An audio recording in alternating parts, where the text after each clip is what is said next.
3, 2, 1.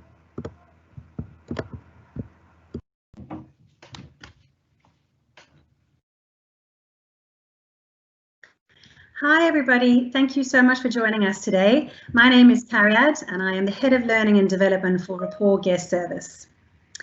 As many of you will know, today we acknowledge World Suicide Prevention Day. And at Rapport, we are very committed to supporting our ambassadors and to drive awareness of mental health and good mental health. And so I am delighted that today we have the opportunity to speak to Heather Barker, who is a representative from the Samaritans, who'll be talking to us about the importance of self-care, the importance of really noticing what is happening around in terms of our family and our friends and our colleagues, and then also what are some things that we can do to really support those that we love and care about in times of difficulty and need. So I'm now going to hand over to Heather. So Heather, all over to you. Thank you very much indeed, and it's lovely to meet everyone on this very important day, as Cariad says. Suicide prevention is something that I think is close to a lot of hearts, but actually more than that, the ability to deal with our own emotional health and our mental health, hopefully to actually avoid people getting to the stage where perhaps suicide is the only option for them. So I was delighted to be asked to come along and talk to you just a little bit about how we can look after ourselves. Most important, we'll do that bit at the end because it's so important, but more importantly, how we can actually help each other. A lot of people are saying to us at the moment, with everything that's going on, have the suicide rates gone up? Have the suicide rates, I mean, what's happening out there as people struggle to deal with the world out there? And the answer is we don't know, because it's often hard to say when a death is suicide or something else. But what we do know is there is a lot of anxiety and a lot of impact on our own emotional health, our well-being, and our relationships with others. So what I was going to just spend a few minutes talking about is time to talk, time to listen. So it's time to talk to others, time to hear from others what's going on. It's also time to listen to ourselves as well. So it's that part about well-being. And we will have time for questions at the end, and hopefully if you could put them perhaps in chat or something like that, and we'll try and pick up any questions that you've got at the end of the session. So time to talk, time to listen. At the moment, we are supporting each other and looking at ourselves at times like this. And I suspect we've all got a little bit tired of hearing these are unprecedented times. We've never been through anything like this before. And they are, and it is very difficult. And I think what makes it most difficult is that it is a disaster, but for everybody. So very often you'll find that when something major happens, a major event happens that can actually impact on people's emotional health, their well-being and everything, help is brought in from outside. People come in to run counselling services and helplines and that from outside the situation, because they can take a step back. They're not so emotionally involved themselves. But that's not true right now. We are all going through whatever it is we're going through all at the same time. And so sometimes actually helping others can be quite difficult, and talking to others can trigger things in you that you think, oh yeah, that's me as well. So, you know, time to talk and time to listen to others. It kind of needs a government health warning. Just be aware that it may affect you, and then that's why self-care is so important. So looking at ourselves at times like this, you know, we're just going to have a look at what has an impact on our well-being. What makes a difference? Why does listening matter? What are some of the there we go. What can have an issue, a significant impact? So financial worries. This happens all the time, anytime. Our health, worried about our health. Relationships with families and friends, you know, those things that get in the way. Work, often work. Uncertainty, just what does the future hold? Loss of so many things, whether it's people, areas we live in, just loss. Feelings of isolation. And all these things can have a massive impact anytime, any day, any year. But at times like this, what COVID has just kind of heightened so many of these things, and it makes it harder. So financial worries, loss of income. What am I going to do? Health. Am I okay to go out? Was that a sneeze? Was it hay fever? Oh, maybe it was a virus. Relationships with family and friends, living with people 24/7 for a lot of people. I always love that. Oh, I don't really love it, but listen to the statistic that says there is a higher level of domestic violence over Christmas. And potential homicides over Christmas, where people are living together 24/7. And sadly, this is what's happening now, and I'm sure we've all seen the statistics on the levels of domestic violence and what that has meant. So relationships, and they're all heightened by COVID.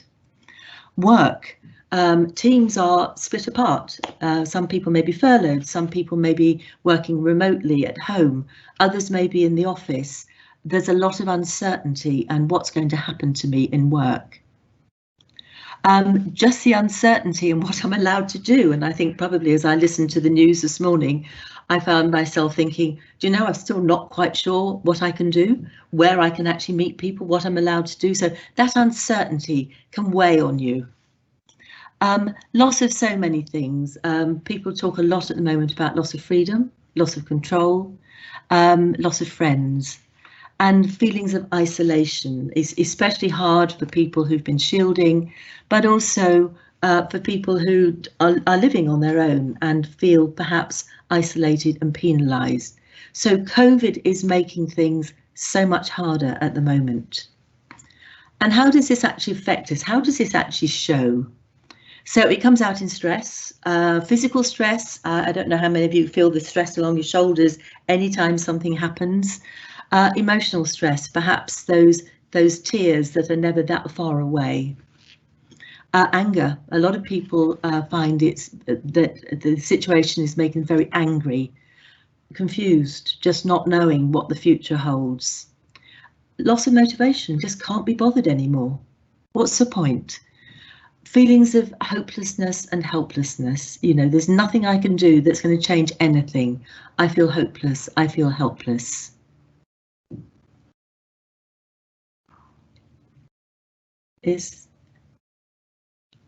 And then sadly for a number of people, all of those together will actually add up to people having suicidal thoughts and potentially taking action to take their life because they cannot cope for whatever reason. The emotional pain is actually too great for them.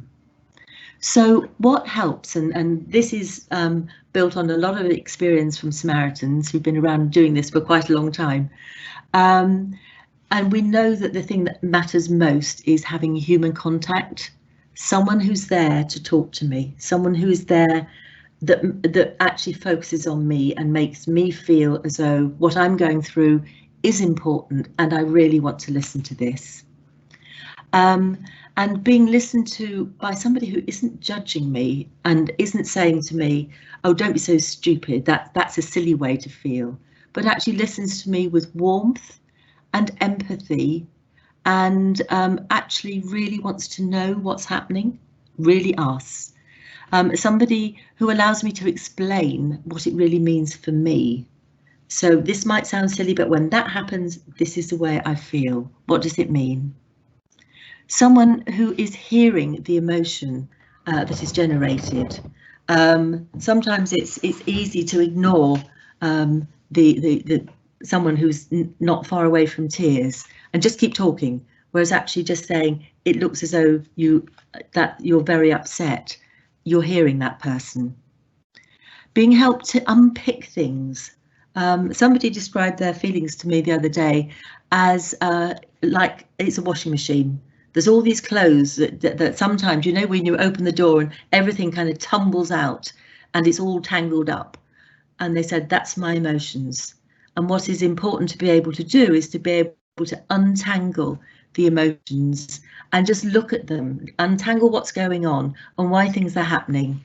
And that can actually be a real help to somebody beginning to think through what their options are. So if you actually can separate out the issues, what are the options? What is it that's making you feel so helpless? What is it that's making you so angry? And what can you do about it? So listening really helps. So how do we listen to the signs of stress? And there's three key ways, actually. One is our eyes. We watch out for the warning signs of stress and distress, watching body language. There's our ears, and that's listening to the words that are said, but not much more than the words that are said is the way they're said.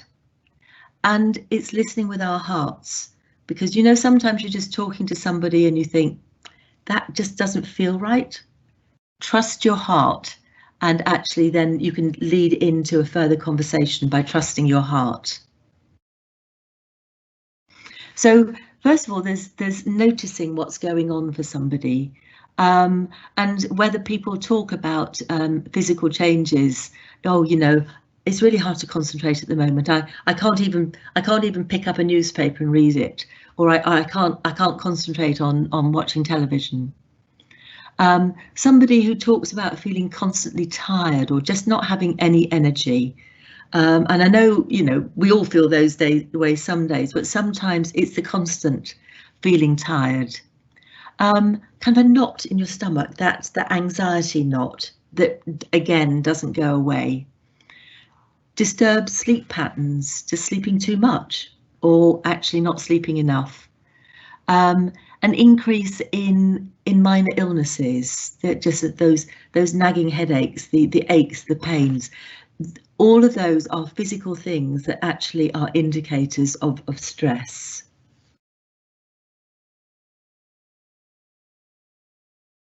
And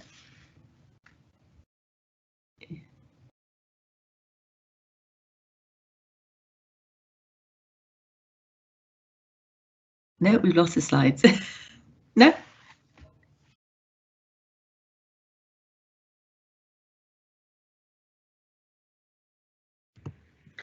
Heather, can I ask you, whilst we're waiting for the slides to come through, can I ask you, I know you've spoken about, of course, noticing what's going on and looking for some of those physical changes. You know, we have, thankfully, in our business, we have a lot of our ambassadors who are very open and honest with their feelings and their personal experiences. But invariably, we will come across some people who are a little bit more closed off, people who don't necessarily want to share what's going on with them, with their colleagues at work. And so how would you suggest broaching that conversation? So perhaps you have noticed that maybe they're a little bit more withdrawn now than they were previously, or there's some key changes in their personality. How might you actually approach that situation? That's a really good question, and it's hard to do. So the best way of doing it is actually by being open and honest, and actually just saying, in an appropriate place at an appropriate time, not in front of lots of other people. So just in a one-on-one situation, just saying, I've just noticed over the past couple of weeks that you haven't been yourself, or that you actually feel a little bit distracted. Are you okay? And it can be as simple as, are you okay? And then followed up by, is there anything I can do to help? So it's that offer that is often so important. And it might be that if they say, well, you know, it's difficult, then you can say, you know, maybe I'm not the right person to help you. Would you like me to find somebody that can? Because it can be very hard to talk to close colleagues. You don't want to walk in when we're allowed to walk in anywhere. You don't want to walk in and actually see the person you've just shared some really intimate details with necessarily, but it's that offer of help. It's that saying, you know, I might not be the right person, but I do want to help you, and I want to help you get help. Great, thank you. And we've got the slide back. Thank you. And the other thing then is actually noticing what's going on about in their behaviours. So people that become and it's a change rather than the way they were before, increasingly irritable. And I think a lot of us find that quite often these days we're a little bit close to the edge, and you snap at somebody. But it's if that continues and there aren't good days, that it's an issue. Some people will actually talk about having panic attacks. I can't do this. At the moment, a very common one that we hear is, I daren't open the front door. If I open the front door, I have a panic attack because I actually think the virus is outside, and I know that's not rational. But we would never say, well, whether it's rational or not, that's the way you feel, and that's important. The people that then sort of just lose an interest in things that they were interested in before, so a lack of interest in life. The sort of losing a sense of humour, all of these things is kind of changes, bursting into tears I was talking about earlier, perhaps being a bit impulsive, and just doing something that again is not the norm for someone.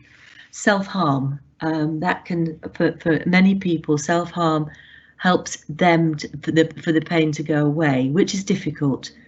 So it's about, you know, what do people talk about? What do you think you would be worried about? What are you hearing from that?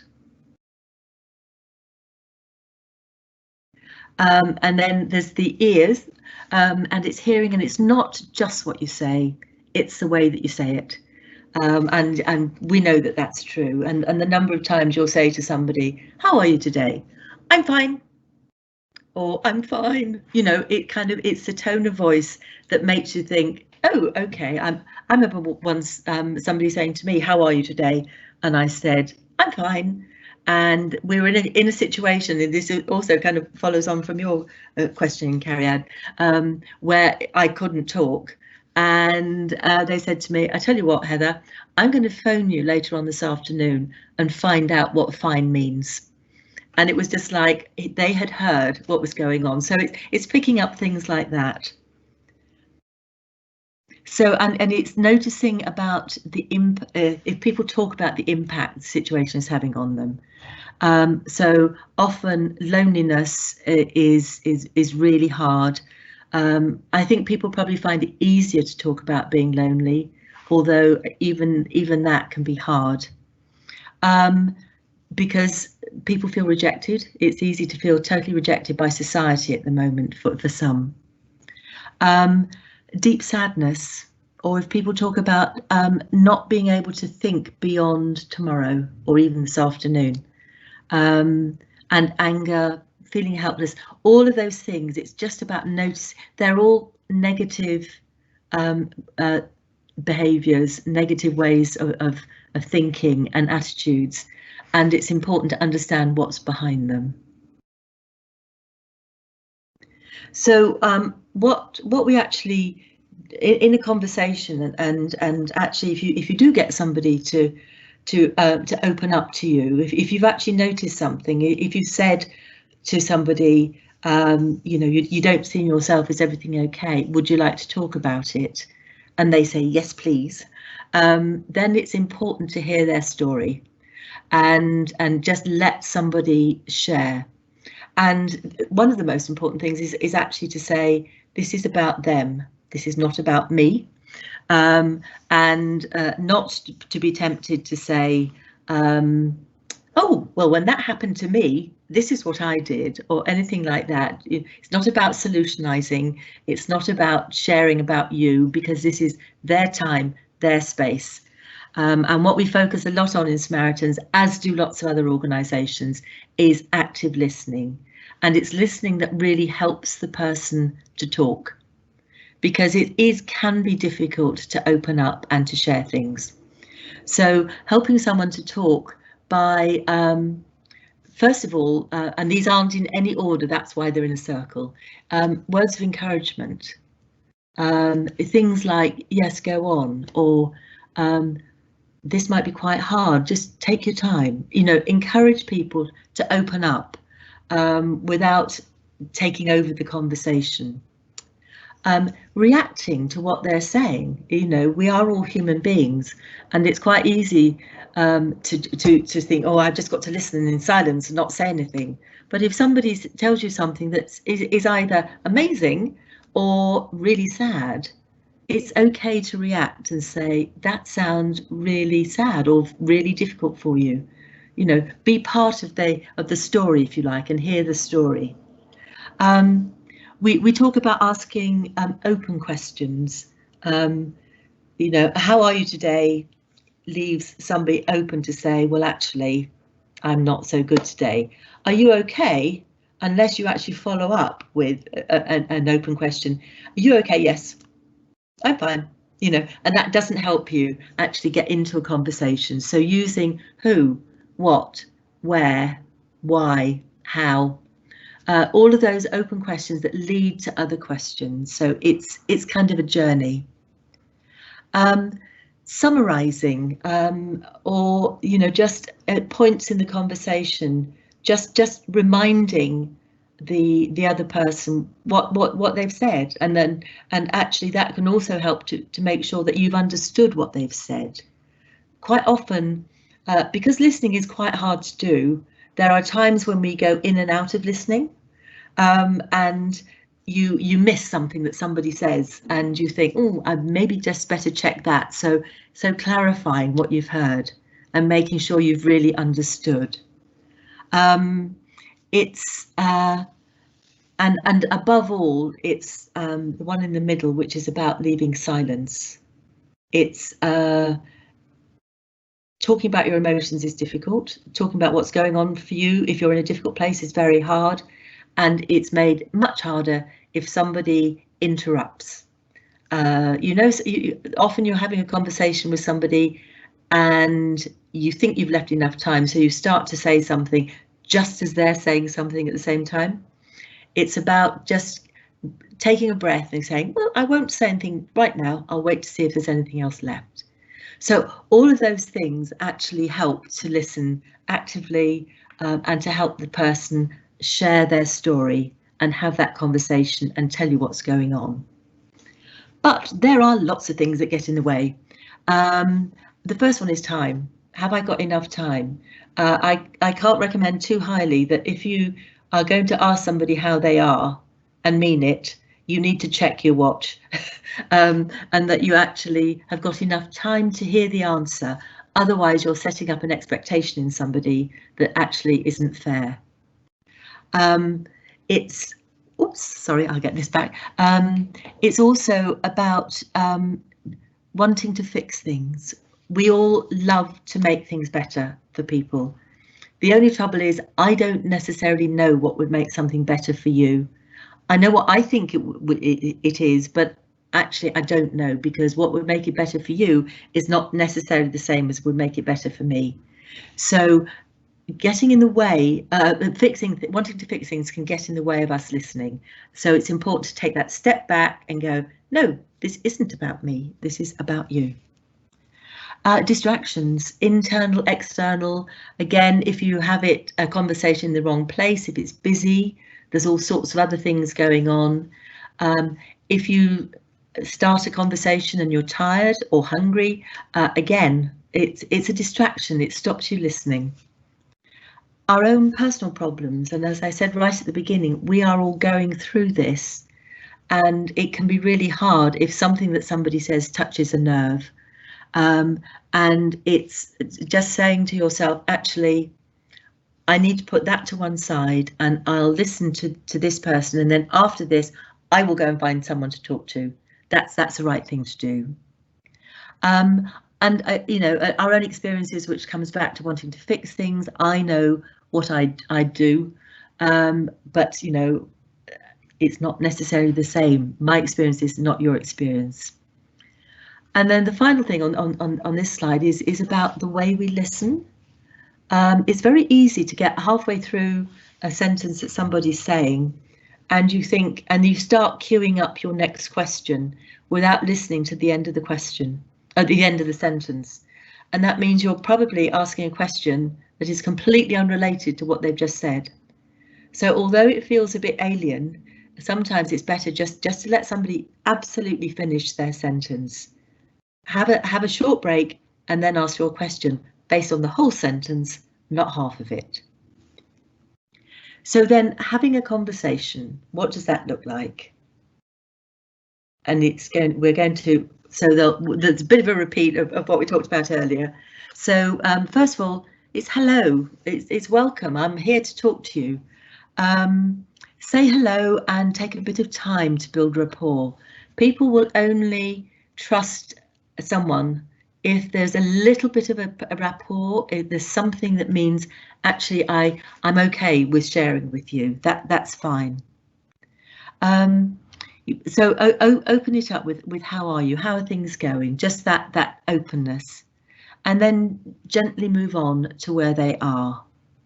You know, and as I was saying, you seem a bit worried.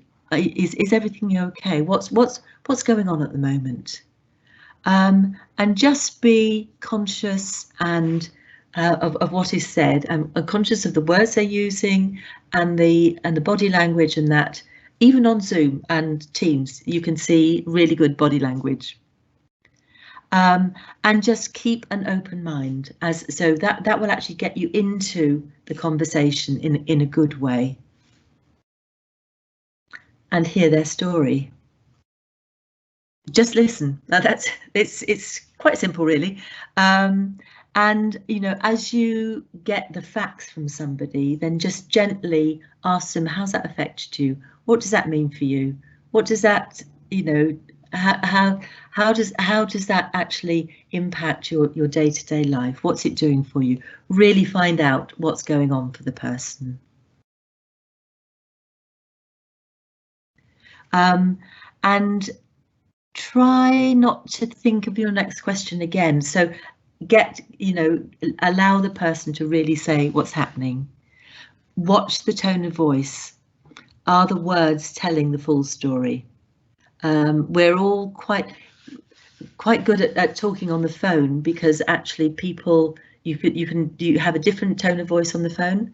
Face to face is very different, and actually Zoom and Teams is quite different again. You can pick up so much from the actual words that somebody uses, the tone of voice, and actually their body language. How are they sitting? Are they a little bit slumped? You know, how are they in themselves? And if appropriate, and if you think actually I'm not the right person for this person to talk to. Let's say somebody has talked about how they've coped with lockdown and everything, and a number of us might want to put our hands up at this one. I'm drinking a bit more than I really want to, and I think I want to do something about it. And it's good, and it's absolutely okay to say to somebody, you know, I'm not an expert in this. And you know, I can listen to you, I can understand what you want. Now, shall we try and find an organisation that might be able to help you if that's what you want? So a signpost, but don't sign away from you. You know, make it you're helping them and supporting them to get the help that they want.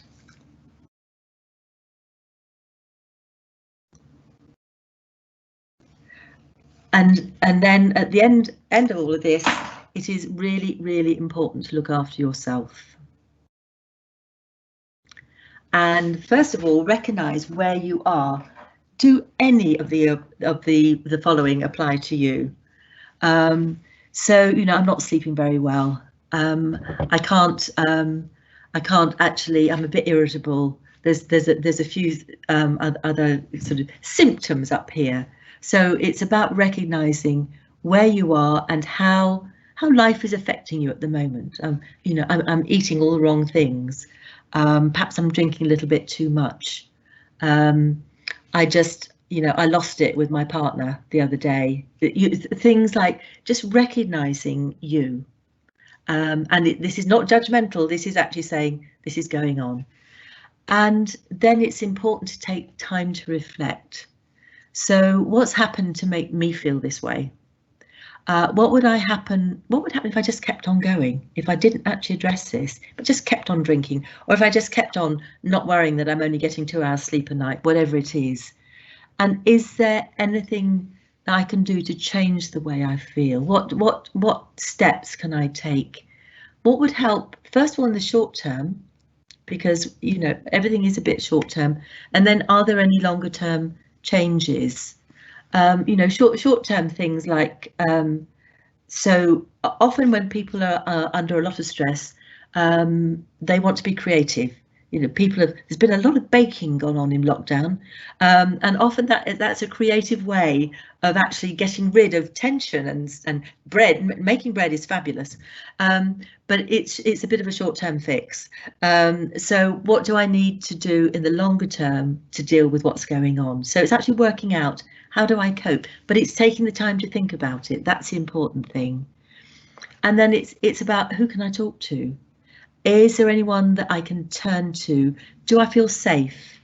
Back to your first point, Cariad. It's like, who would I feel safe talking to?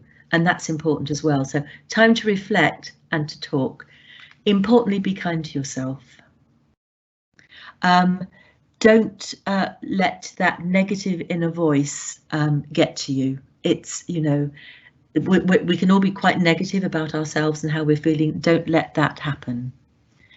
Make sure that you find someone or something to talk to. There was a lot earlier this week about the therapy dog. In fact, the dog that turned on the Blackpool illuminations, and NHS staff just going to the dog and talking to the dog. There's something about having something to talk to, someone to talk to.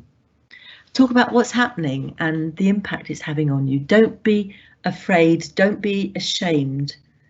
Shame often sort of rears its head in all sorts of ways. There is nothing to be ashamed of in the way that we're all feeling at the moment. And just pay attention to yourself, and make sure that actually you breathe properly, and you exercise properly, and you do all those things that everybody tells us to do, that perhaps we just push to one side, but don't. Be kind to yourself. And I think the most important things I would say is, if it's affecting you, if something is affecting anybody, it's important. It's important to them. And it's important to talk about it and the things that affect you. Support others, but don't forget to support yourself and ask for help. I was very struck. There's the different elements of well-being that are being talked about at the moment. One of which is give, which is give to others, because actually that will improve your well-being. And the other is about reflect, and it's about taking care of yourself. So the two elements that we've been talking about here is just look after yourself, ask for help. And Samaritans are always here to support anyone. That's a little promotion, but do feel free to signpost people to Samaritans if you feel that would be appropriate. But importantly, just find what's right for you. And with that, I will stop talking. Thank you so much, Heather. That was really insightful, and I'm sure we'll have a few questions coming up very soon. So, from our business in terms of Rapport, we are very fortunate to have a pool of mental health first aiders. We're actually just finishing off the second cohort today, which is very appropriate. And I think that's a great support in our business. For all of our teams to have someone to talk to. Of course, it's not only our mental health first aiders that our teams can reach out to, but of course, it's great having a pool of managers and senior managers within our business who are qualified and have the right information to give and to give that guidance and support, which is fantastic. So Heather, I have a few questions for you. I'm following on from what you've said throughout today's session. So what is your view in terms of the importance of validating somebody else's emotions or feelings, especially in this kind of situation that we find ourselves in? I think it's really important. I think because, you know, to actually acknowledge that something can create, you know, can create tension in you to make you anxious or angry or whatever, is important, because otherwise you are you're not really hearing what's affecting somebody. So it's validating, it's understanding that that's a way it's making somebody feel, and I think that's important. Then what they do with those feelings then can be part of the story. So you know, if somebody's angry and it makes me want to hit people or something like that, that's a different conversation. But it's about, so if somebody says they're angry, it's sort of like, well, what do you do with your anger? It's how do you deal with it? So it's hearing about the emotions. It's not saying it's necessarily you're not judging whether it's a right or wrong emotion to have. You're hearing it, and that's the important thing. Yeah, great, thank you.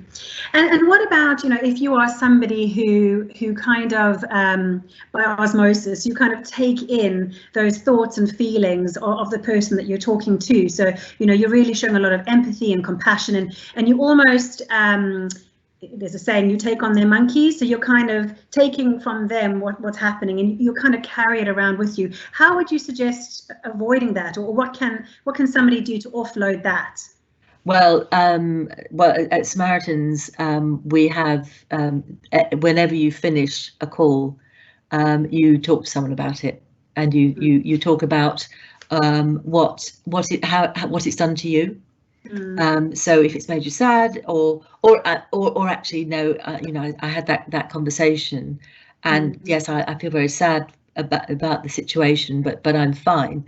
Or but if there's something that really triggers something in you, and as you say, you then carry it around with you, you need to share with somebody that you're carrying it around, because there will be a reason that you are, and then it's important to talk about the reason. Okay, great, thank you.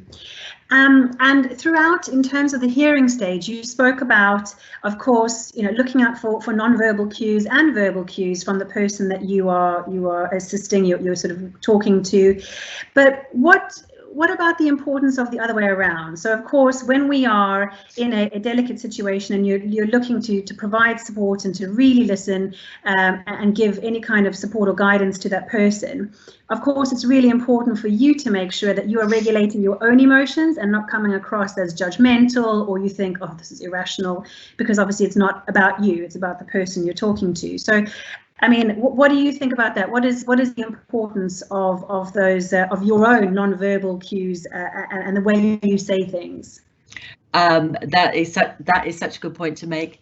You can lose someone's trust by your own body language, and one of the things that is really important is to stay focused on the person.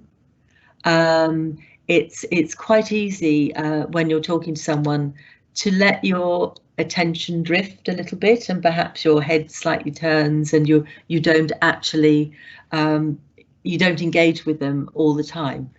So there's something about just the focus on the person. It's sitting openly, and whether that's, you know, on a computer screen or whether that's face to face, it's having that open demeanor, if you like. It's also I was going to say it's not smiling, and I'm trying to find the right word. It is smiling. You don't want to grin.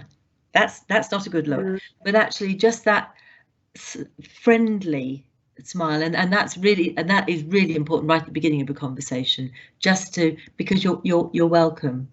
A lot of people talk about eye contact and how difficult that can be if it's on screen and stuff like that. So the trick that we're all told is, if you look at the camera, then actually that's as good as maintaining eye contact. If you look at elsewhere on the screen, then it breaks it. But it is important to it's that focus, because I'll tell you a story, and it really made the point to me. I was going into the States one day through the alien line, and the official said to me, who was actually quite chatty, unusually chatty, he said, "You'll never guess who I had through my line the other day." And I said, "You're right, I'll never guess." And he said it was Bill Clinton. I went, okay. And he said, "I never liked Bill Clinton. I didn't like him at all until then." And he said, and I said, "So what changed your mind?" He said, he was probably only there for a minute and a half or 2 minutes. He looked directly at me. He asked me how I was. And for the 2 minutes he was there, he made me feel as though I was the most important person in the world, because he really focused on me. And for somebody that important, who didn't look anywhere else, but he just focused on me, he said it meant everything. And I've always remembered that, because I think that sums it up. It's about making somebody feel that for that point in time, they are the most important thing to you. Thank you. Would you recommend a great way to get a temperature check on our teams, sort of on a daily basis? Is there a particular tool that perhaps you might suggest that, maybe it doesn't have to be something where we say, "How are you?" and they will say, "I'm fine, thanks," and then move on. But is there, because invariably that may happen, you may have some that are very open and honest, and others, they don't want to, they don't want to tell us anything, or they don't want to mix work and home life. But would you suggest a great non-verbal way of getting some kind of a temperature check?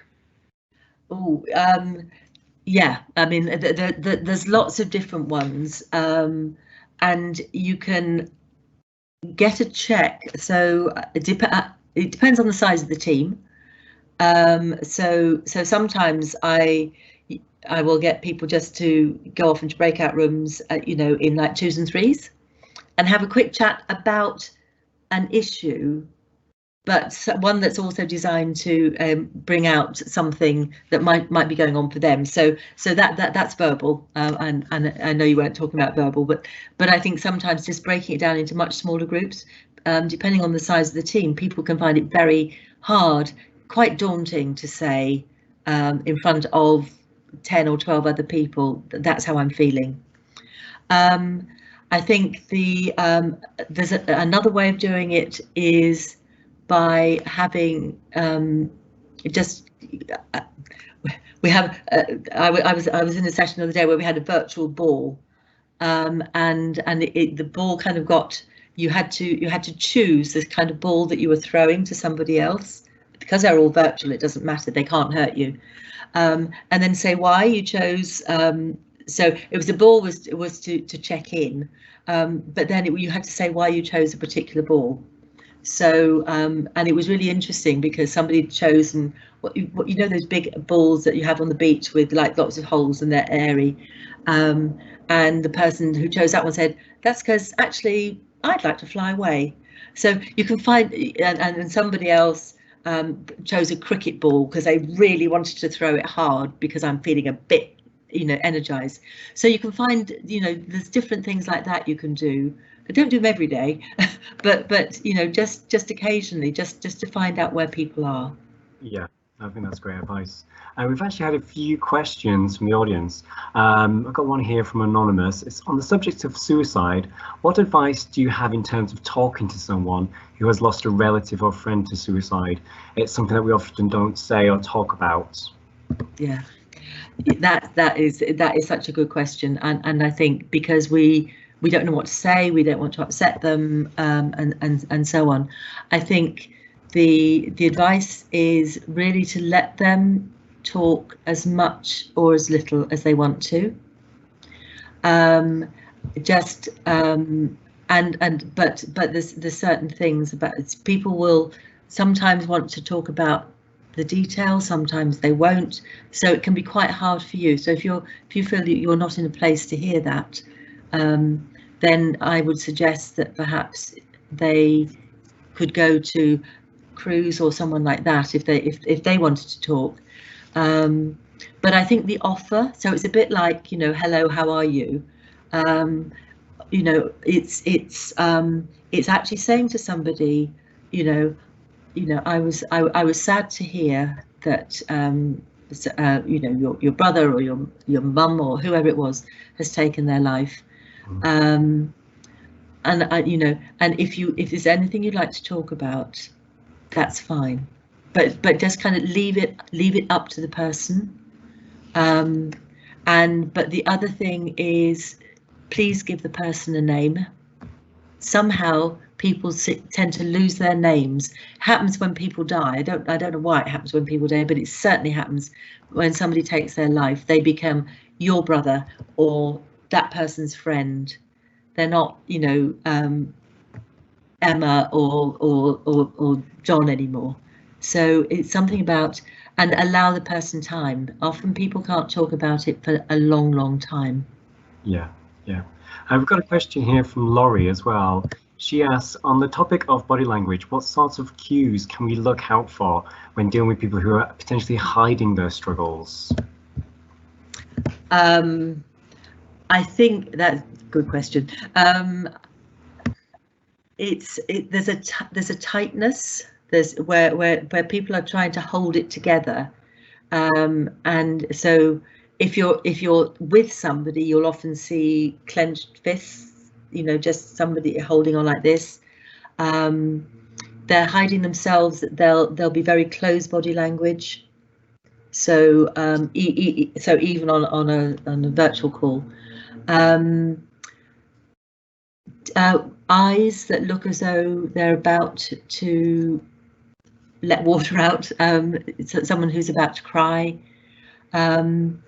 Agitation, it's sort of a lot of playing with hands and that sort of thing.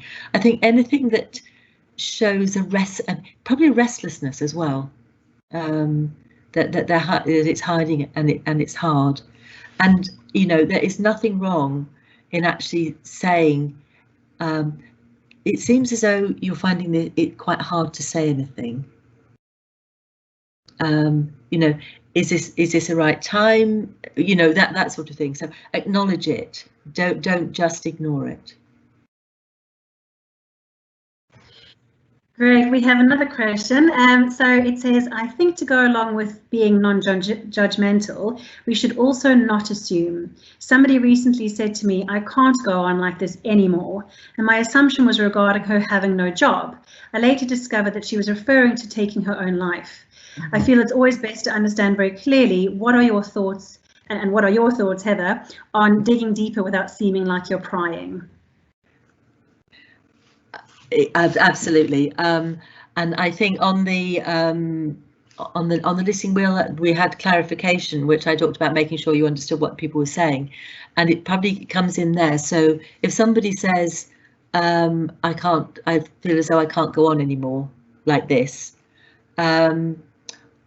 it's not prying to say, do you want to tell me a bit more about that? What is it that you can't go on, that you don't want to continue with? So continue the conversation. Don't move on to another topic. If somebody wants to tell you, they will. If they don't want to tell you, they won't. But it's important to try. Great, thank you, Heather.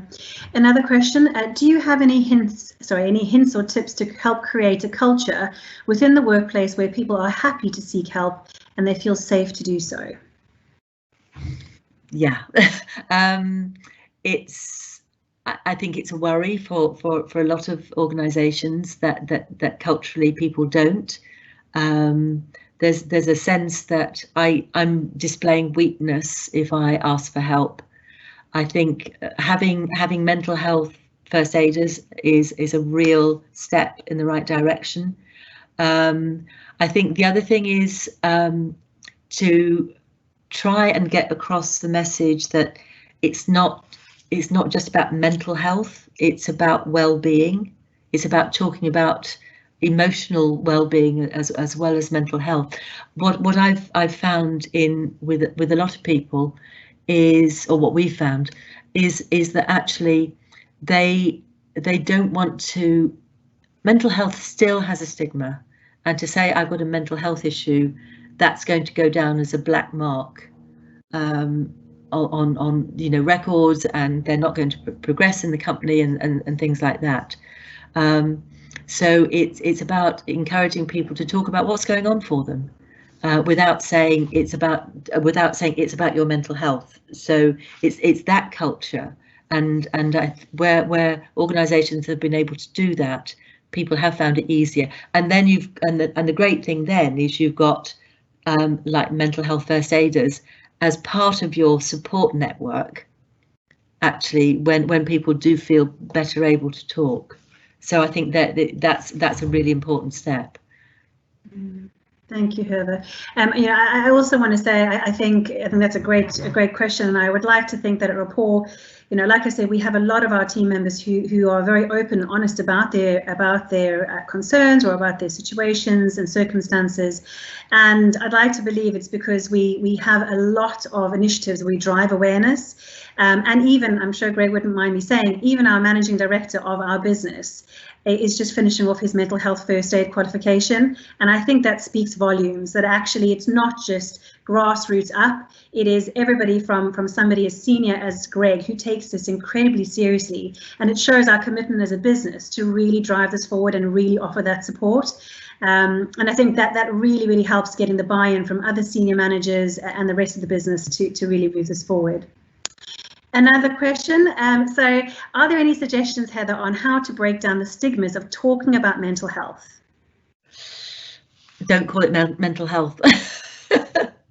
I think, yeah, it is. I mean, I'm genuinely, I mean that actually in terms of just inviting people to talk about what's worrying them. Actually is so much easier to do than come and talk to us about your mental health. I think it's words, I know, and everything that's worrying us is about our mental health, but the stigma is always mental health has just got this baggage that it carries, and somehow, and hopefully over time that will get better, and it has got better. Especially as companies have actually created support networks and everything else, but it is still hard. So I don't say it flippantly. I say it, help people to talk about their mental health, but in another way.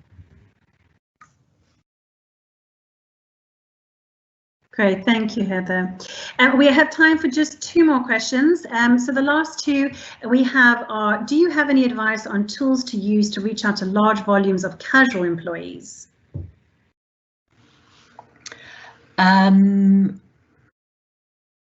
Yes, I think in terms of offering them support, or in terms of engaging them with, I mean, I think in terms of large volumes of people and casual employees, I don't know whether you do, induction and that for casual employees. I don't know how you set up, but I think there's something about in that induction, actually talking about well-being in the workplace, how important it is, how actually the culture of the company is that everybody helps everybody, and even if there's time to do a little bit of perhaps some of the stuff we talked about today, a little bit of skills stuff about and what to do if you talk to somebody. So I think you can actually do that by just talking about the whole well-being agenda, which is actually core for you as a company anyway. Great, thank you. And our final question is, if you notice someone is not okay, what would be the best approach to make them open and talk about their issue if the person is very reserved? How do you encourage that conversation? I would, as we said earlier, I would go up to them and say, I'm worried about you, but I know it might be hard for you to talk at the moment.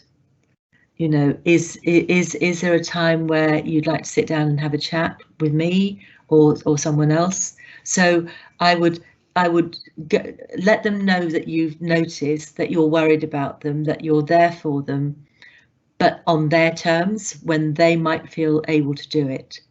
And be prepared for them to say, actually, I don't want to.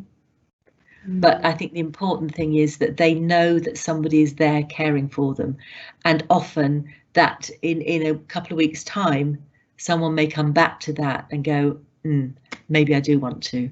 So although it seems like a rejection, actually it's not. It's showing a great deal of caring. Great. Thank you so much, Heather. So really that brings us to the end of our questions, but also to the end of our webcast today. So thank you so much, Heather, for all of the information and insight and for answering all of our questions. I think that's been really valuable for everybody. And thank you very much to all of you who have viewed this webcast. I will be sending out a link with regards to the recording for you to view at a later stage or to share with your colleagues. So thank you so much for everything and have a fantastic day. Bye-bye. Thanks. Bye.